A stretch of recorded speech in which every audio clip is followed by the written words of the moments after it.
Coming up today on CPTV, we'll have a live in-studio interview with the new ASI president. A well-known program on campus is being cut, and we'll find out which Cal Poly athlete just came back from nationals.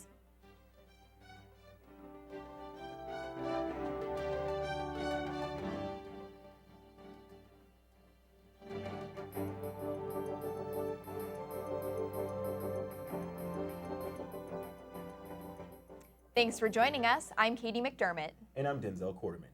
You're watching CPTV News.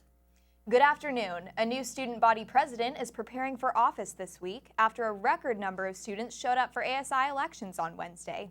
Agricultural business junior Jason Colombini is Cal Poly's newest ASI president. Sean McMinn shows us Colombini's reaction to his victory just minutes after the announcement Thursday.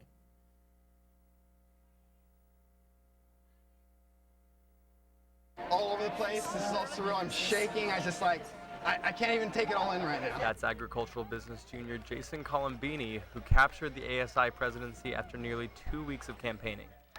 ASI Recruitment and Development Committee Chair Kate Calkins announced the results Thursday in the University Union Plaza. After instant runoff voting, they received 3,720 votes. Jason Colombini. Colombini defeated 3 students from the College of Liberal Arts on his run for president.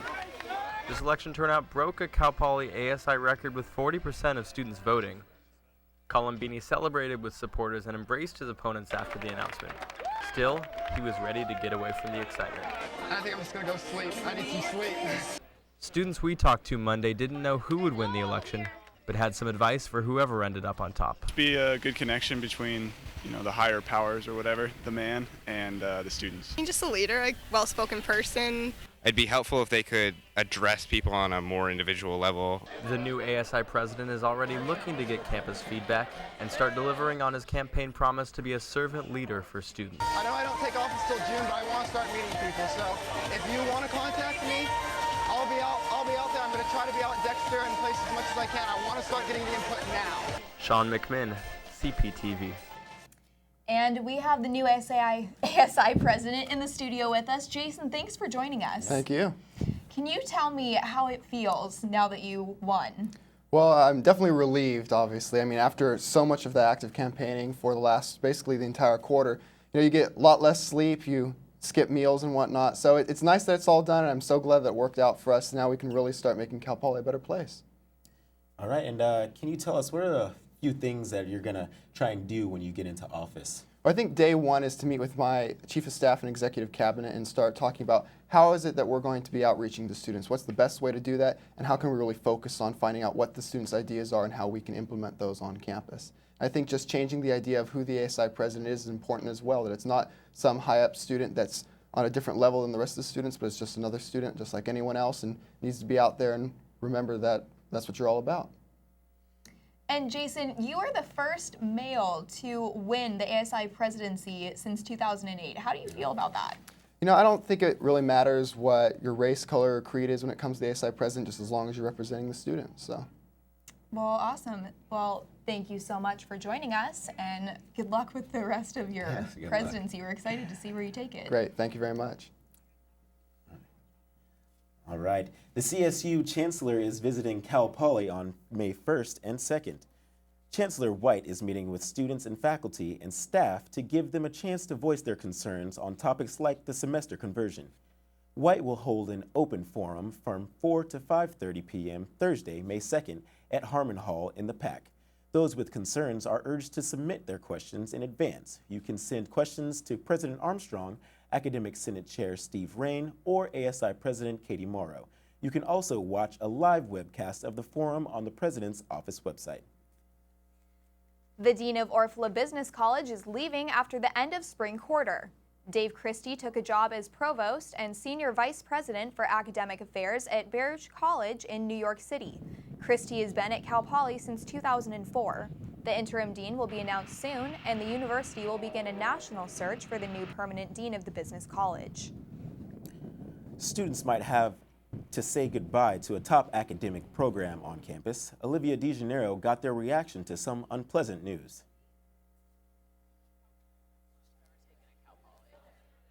That class, an honor provost announced last week that she plans to phase out the honors program. I was devastated. I felt like it was saying goodbye to everything that I loved in this campus. The provost met with honors students on Wednesday to explain her decision in person. That this has been one of the programs that has struggled along.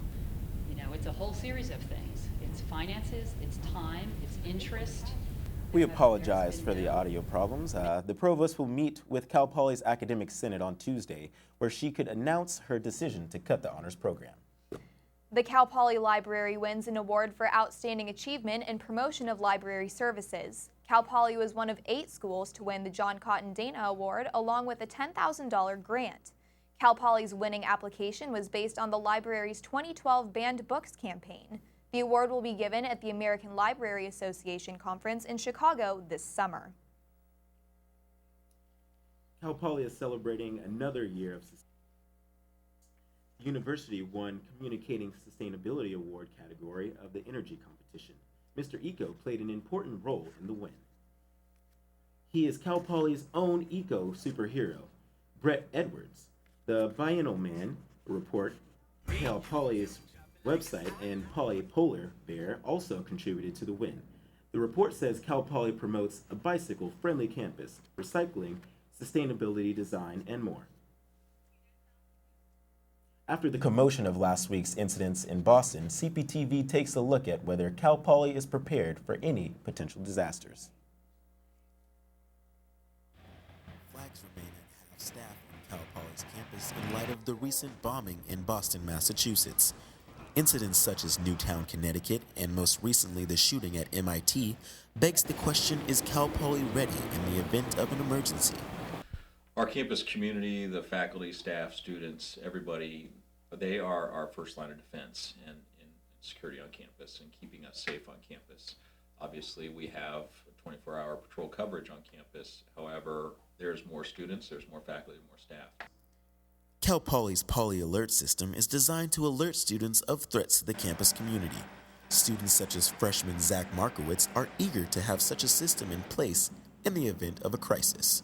With the notification system, I can get an email to my phone telling me, hey, there's something going on. I can get somebody to call me saying, this happened here and you need to, go home, be safe, stay away from this area. In addition to the Poly Alert system, Congresswoman Lois Capps introduced legislation meant to ensure schools have resources to improve student and teacher safety. But Chief Hughes believes that safety starts with us here on campus. See something, say something. If you see something suspicious, report it to us. Report it to, if you're in housing, report it to one of the housing staff individuals. Report it to someone so then we can come and take a look at it. With everything that is happening around the country, we can't take anything for granted. Denzel Quarterman, CPTV. To sign up for the Poly Alert system, go onto your My Cal Poly account and check under the Personal Info tab. Paper or plastic bags may not be an option in stores anymore. A California statewide bill to ban plastic bags is being passed through lawmakers. The bill has been proposed by environmentalists in the past, but this time the California Grocers Association is supporting it. The plastic bag ban in San Luis Obispo County took effect last October and has caught on in 70 other California cities. There's no excuse for it, and it's been going on too long. It does nothing but damage to the environment. What's the point? This is a pretty easy solution. If the bill gets passed, plastic bags would be prohibited in stores across California. Shoppers will have the option of bringing their own reusable bags or paying up to 10 cents for a paper bag. The law would go into effect January 1st of 2015 in grocery stores and pharmacies, but convenience and liquor stores would be given until 2016 to make the change. Coming up next on CPTV, a popular place to eat on campus is getting a new location. Find out which dining place is leaving campus to make room. Plus, a Mustang athlete is nationally recognized. We'll tell you the sport to watch if you want to follow his success. Hey, Mom. You know, girls, I used to cheer back in my day. Ready? Okay!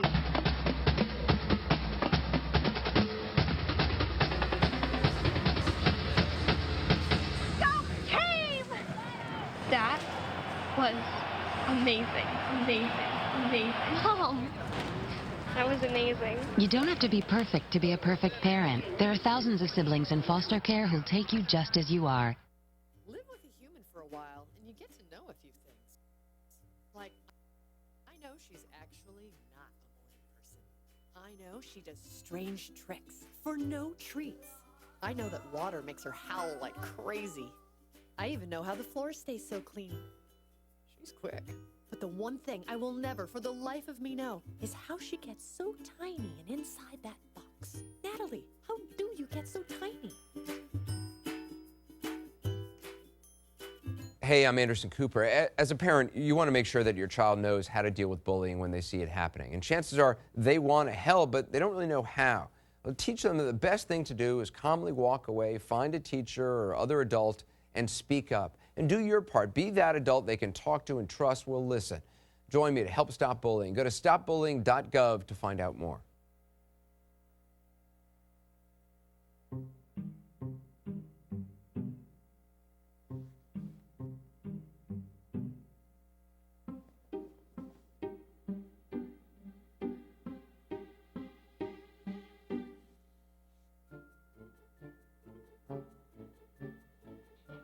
The smallest moments can have the biggest impact on a child's life.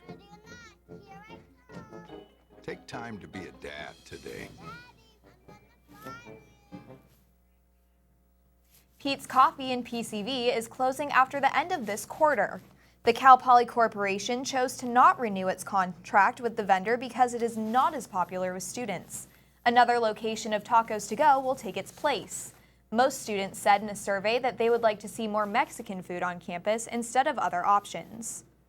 I really do like Mexican food, so I'm not disappointed in that. It would be nice. I wish like some other, like a sandwich place, like a really good sandwich place came in here. The new restaurant will open sometime during fall quarter of this coming academic school year. Students will be able to use all forms of payment, including dining credits, to pay for their food. Cal Poly students ran the Mustang Mile in costumes Wednesday to show off their Mustang spirit. Students chose to run either in individuals or as a team. First place winners from each category were awarded prizes. ASI opened the rec center's doors during the Mustang Mile to students for an evening of festivities. The activities included food, games, interactive educational booths, and live music. The race starts at 6:30 p.m. and you'll run on campus for 5K, and the festival is taking place immediately after the race. The Mustang Mile was ran throughout Cal Poly's campus and finished in front of the rec center. Cal Poly has been working on promoting sexual assault awareness this month. Our very own Eden Alisage catches up with Safer to see what the program has planned. April is Sexual Assault Awareness Month. Cal Poly Safer is hosting many events to educate and empower students about sexual violence. The events include the Clothesline Project, free self-defense classes, and Take Back the Night. The Clothesline Project in the UU gives survivors of sexual assault a voice. The project is a symbolic movement. Assault victims can decorate cards and letters to express their emotions. The Academy of Martial Arts supports sexual assault awareness by holding a free 2-hour self-defense class to the public. We're trying to get people comfortable with the idea of being assertive when it comes to self-defense for a couple reasons. One is to try to avoid the conflict to begin with, and the other is once the conflict is going to happen, it doesn't do us much good to be half in, half out. People had a chance to learn useful ways to defend themselves against violence. I've taken karate before, but it's not really useful in real life situations, so I just wanted something that was real life and would be more useful. The last week of April is known as Remember Week. This week is to remember those who died because of sexual violence. We're held Take Back the Night, opening the conversation and celebrating progress made towards ending sexual attack. Consent is sexy, so it's not don't have sex, it's talk about sex, have as much sex as you want, but make sure that you're taking those precautions and that you're talking to people and getting consent. A keynote speaker and candlelight vigil celebrated survivors and brought supporters together as they remembered. First sexual assault and relationship violence prevention program is located on campus in the Gender Equity Center.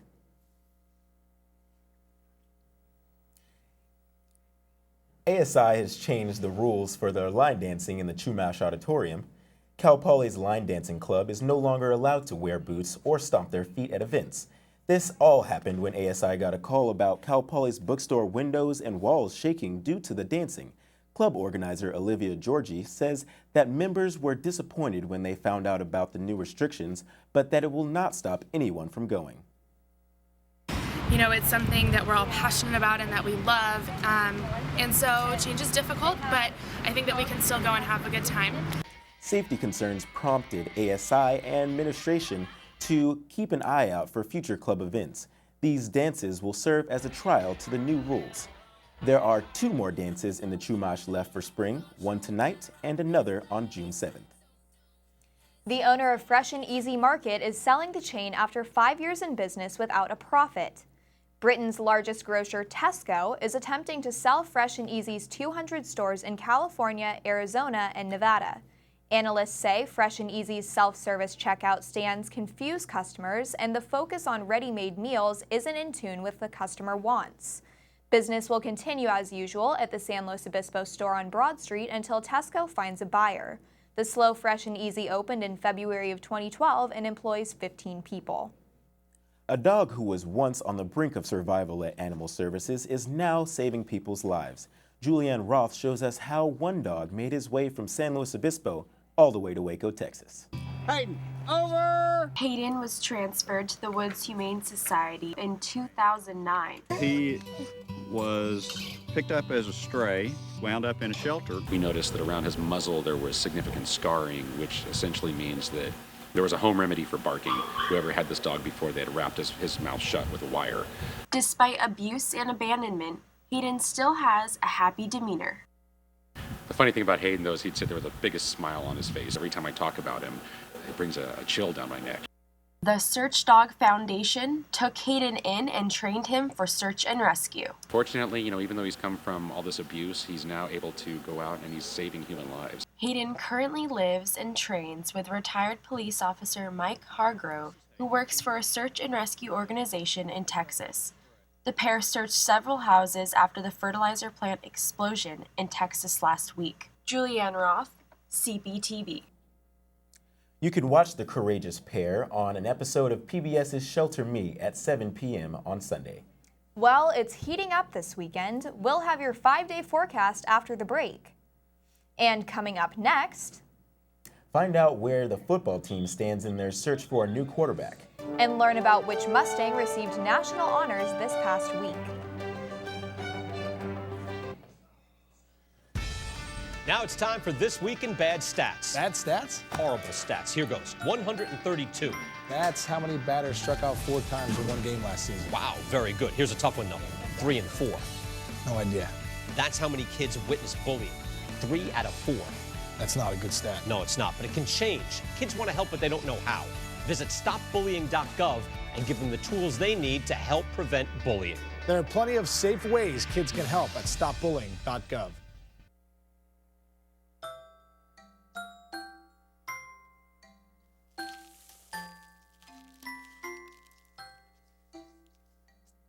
Kids will spend 8 minutes decorating their little brother.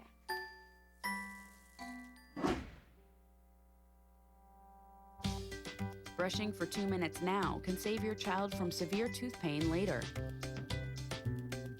2 minutes, twice a day. They have the time. Oh, those boys are much too much. Those boys are much too much. We got the spirit. We're hot. We can't be stopped. We got the spirit. We're hot. We can't be stopped. We're going to beat them and bust them. The smallest moments can have the biggest impact on a child's life. Let's get a little bit rowdy. R-O-W-D-Y. Take time to be a dad today. Call or visit fatherhood.gov to learn more. So, I just moved in with this family, and it's embarrassing. The little one, he likes to go outside and crawl around in the giant litter box. I don't know what he's doing. I mean, I was born and I knew how to use the litter box. Look at that. That's disgusting. Oh, poop already. You're making me nervous. Oh, okay, I can't look at this anymore. I really hope he grows out of this, for his sake. Just stay right there. Yeah. It may have been beautiful all year, but the consequences are catching up to us. CPTV weather reporter Ed Zucchelli is here to tell us about the fire season and this week's forecast. Ed? Thanks, guys.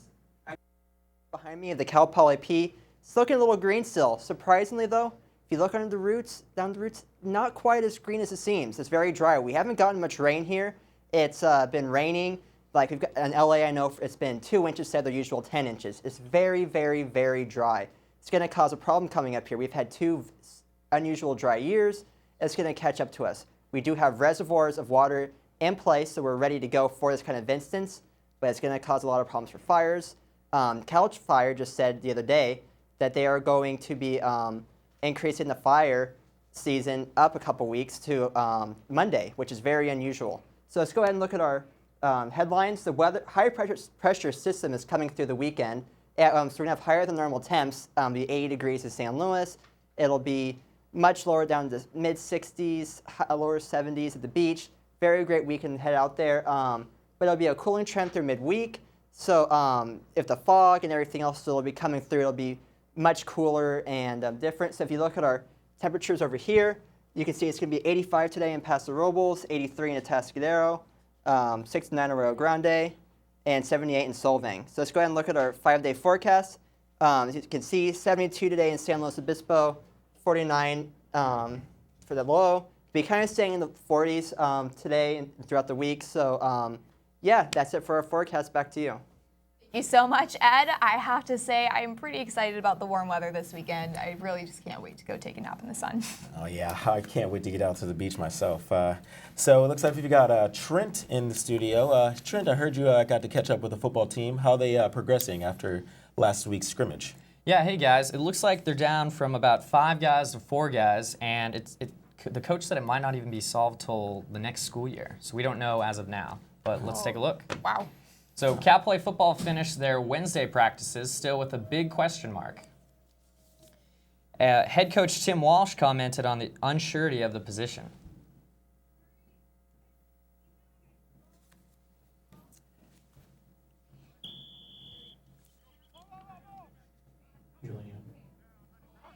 You know, that's not going to probably clear up. It may not clear up until next fall, but the reality of the situation, they're all very competitive guys and all do some really good things, and sometimes they don't all do the right thing either. So it's a battle, and we'll find out who that's going to be when they really decide to separate themselves. But these Mustangs will be solid on both sides of the ball, with the entire offensive line and 9 starters returning on defense. This veteran-laden defense and the offense is not going to be overlooked. It looks like the quarterback position will just be the last piece of a puzzle to fill a team with experienced athletes. The first round of the NFL draft concluded last night. The Chiefs took offensive tackle Eric Fisher out of Central Michigan with the first overall pick, which triggered an unusual trend. 8 more offensive linemen were taken before the end of the first round, but no former Mustangs were selected in the first round. And former running back Deontay Williams is expected to eventually make an NFL squad this upcoming summer. The NFL draft continues today at 3:30 p.m. with the second and third rounds and concludes Saturday at 9 a.m. with rounds 4 through 7. Well, Cal Poly's wrestling team has a new face that is already contributing big to the team's success. Xavier Johnson finished 6th in the FILA Junior Nationals this past weekend in Las Vegas. Despite the huge result, though, Johnson was disappointed. And he's a red shirt on Cal Poly's wrestling team, and he earned All-American honors. He's sure to be a valued part of the team going forward, and we all wish him luck. The 18th ranked Mustangs are back in action this weekend to take on Long Beach State. The Mustangs currently sit at 27-11 overall after a 7-1 win at California Tuesday to improve to 7-5 in the Big West. A huge part of the team's success has been closer Reed Riley, who is on the mid-season watch list for the Stopper of the Year award. His .87 ERA has been vital for the pitching staff. Tonight, the Mustangs will face Long Beach State to look to make up on lost ground from the series they lost to Cal State Fullerton last weekend. First pitch is tonight at 6 p.m., and all 3 games of the weekend will be broadcasted on ESPN Radio 1280. Well, it sounds like we have some pretty exciting things going on in sports. Yeah, I'm really excited about Xavier Johnson. I talked to him, and he's by far one of the most humble freshmen I've spoke to already. He's only 18 and making it to the national stage in wrestling. Exciting. That's awesome. Well, coming up next in your Pollywood Minute, find out how many big-name musicians will be in SLO all at the same time and where you should be if you want to see them perform. Plus, a sticky new business rolled into SLO will give you a look inside a mom-and-pop shop that's making our mouths water. Hey, my name's Katie and I'm in the 9th grade. I'm an A average student and I'm an athlete working towards a scholarship. And everybody tells me how much potential I have. But I just wish someone would tell me where my next meal is coming from. Katie, how'd I do? Do you have to be so serious? Well, I mean, I did like a crazy dance in a movie if you want me to like, do a little, no. Play a role in ending hunger. Visit feedingamerica.org/hunger and find your local food bank. How you doing? My name's Steve. My family's lived in this neighborhood for years. Recently, things got so tight, we had to go to our local food bank for help. I lost a lot of sleep worrying about what the neighbors might think. That is until I saw them there, too. How'd I do, Steve? A little stiff. You could have done a little better. What? Come on. I have an Academy Award. Yeah, but not for playing me. Play a role in ending hunger. Visit feedingamerica.org/hunger and find your local food bank. Welcome back. It's time for your Pollywood Minute. We have Olivia DeGennaro in the studio with us. What entertainment can we look forward to in SLO this weekend? Thanks, Katie and Denzel. Well, a big name in hip-hop is in San Luis Obispo. You can start your weekend off by seeing Andre Nicotina at Slow Brew tonight. This is the 6th stop on the rapper's The Nicotina Experience tour. That starts at 7 o'clock tonight. You can follow up your night at Slow Brew with a concert at Pozo Saloon on Saturday. Pozo Stampede features country headliner Trace Adkins. Musicians Joe Nichols and Thompson Square are also playing. The saloon door opens at noon and the concert is open to all ages. Slow Safe Ride is offering round-trip transportation to the Santa Margarita venue starting at $30. If you're looking to get outdoors this weekend, look no further than Morro Bay. This weekend marks Morro Bay's annual Kite Festival. The Salinan tribe will start the event at 11 a.m. on Saturday with a Blessing of the Wind ceremony. The first 500 kids at the festival can decorate a free kite. Professional kite pilots will be there performing tricks and giving lessons. That runs until 5 p.m. on Sunday. Well, that's it for your Pollywood Minute. I'm Olivia DeGennaro. Back to you at the desk. Thanks, Olivia. I have to say, the beach sounds lovely, but I really wish I was going to that concert in Pozo. Yeah, Love me some country. I'm actually going to get a chance to get to that concert. A Cal Poly alumni's daughter is helping bring some sweet treats to the Central Coast. 10-year-old founder and entrepreneur Emily Cole took youth business classes at Cuesta College to help prepare herself for opening her own store. How much it would cost to make publicity and everything like that, and then we had our own little sale thing. All the kids made something different, and I picked cinnamon rolls, and then we opened one. Emily's Cinnamon Rolls opened up just beyond campus off California Boulevard. The bakery sells traditional and pecan sticky buns that are great to take to the office or just for a warm, gooey snack. Cal Poly celebrated Earth Day this Monday. Many students got the opportunity to take home free aluminum water bottles to promote sustainability. ASI was on Dexter Lawn providing information on sustainability. Students played games and won prizes. And even Musty the Mustang was there sporting his green and celebrating the earth. ASI has contributed to Cal Poly's sustainability through projects like the Rec Center's hydration stations. And I have to say, it sounds like a great weekend. You can catch us here on Channel 19